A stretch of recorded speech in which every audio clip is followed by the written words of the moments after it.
Defense attorneys, champions of justice, or opportunistic legal sharks. Today's story completely shatters those stereotypes and reveals the crushing emotional toll of defending someone you truly believe is innocent. After this young woman who sat on that jury got home to Fort Wayne, she was curious about the case she had just heard. She did some research on social media and then decided to reach out to the podcasters and tell them her story if her identity could be protected.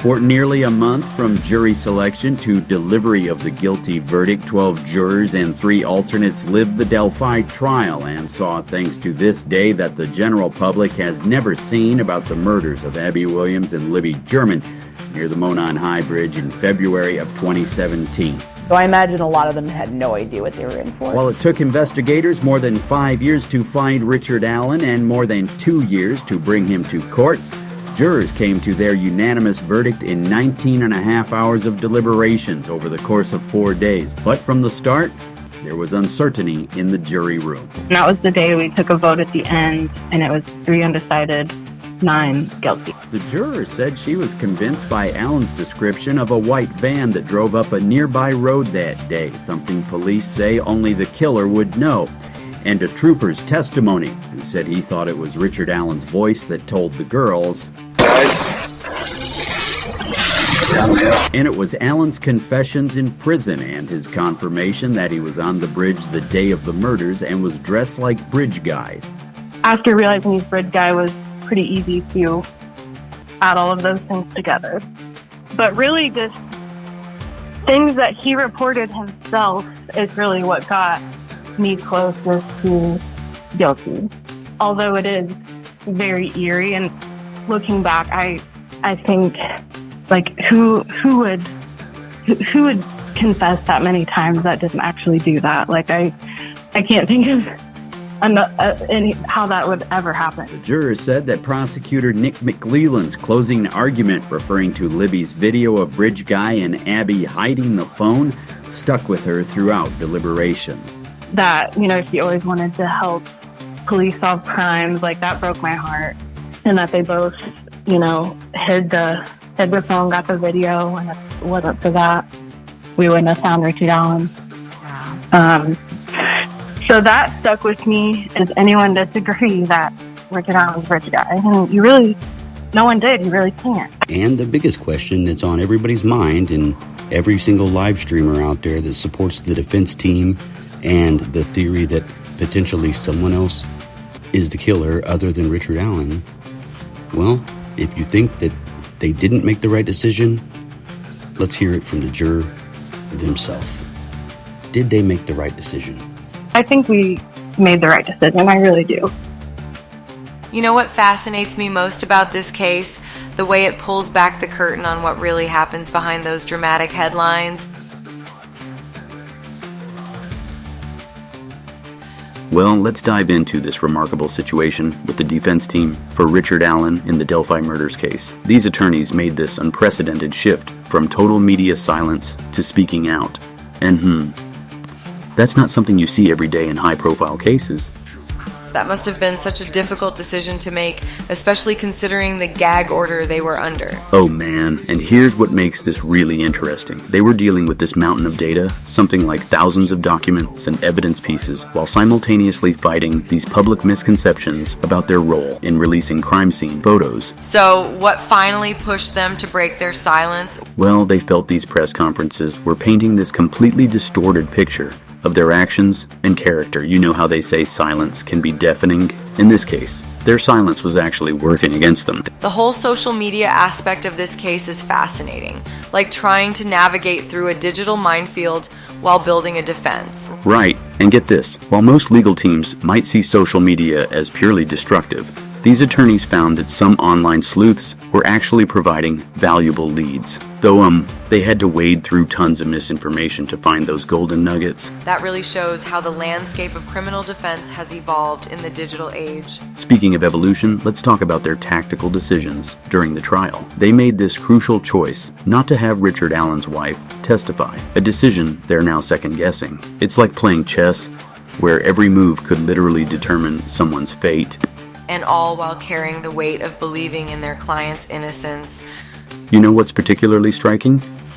The way they interpreted the jury's lengthy deliberation.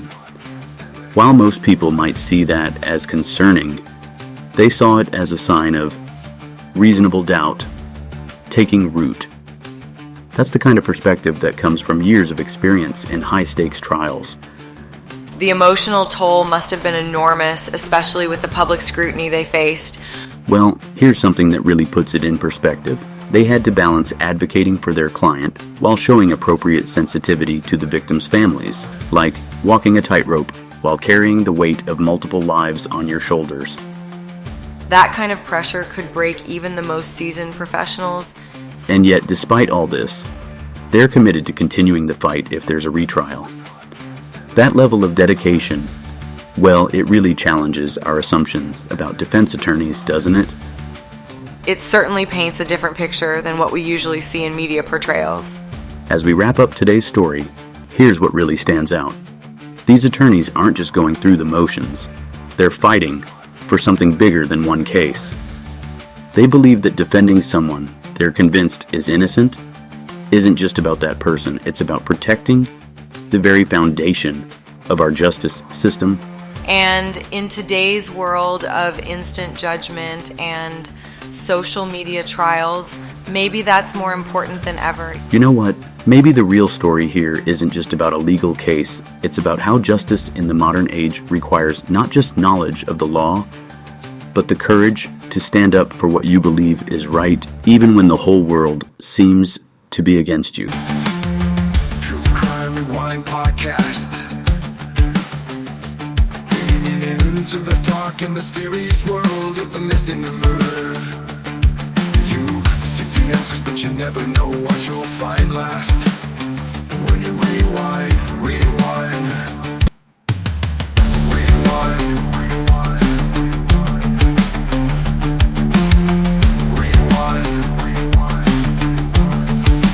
True Crime Rewind Podcast.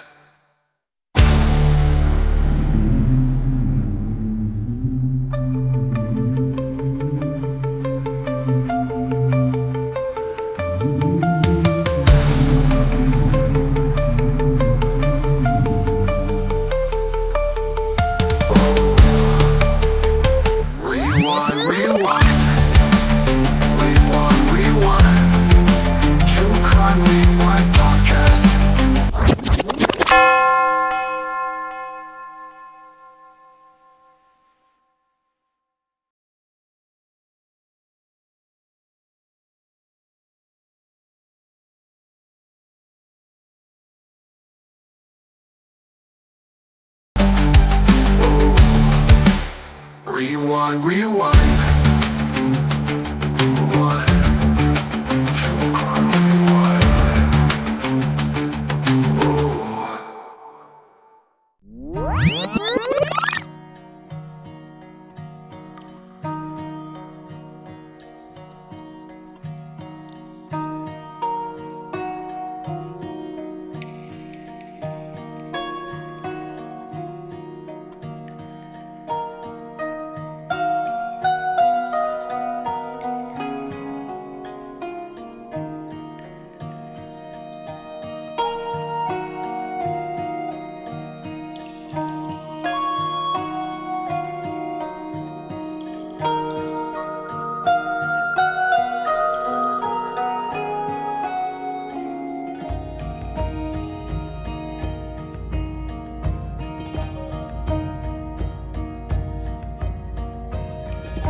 Thank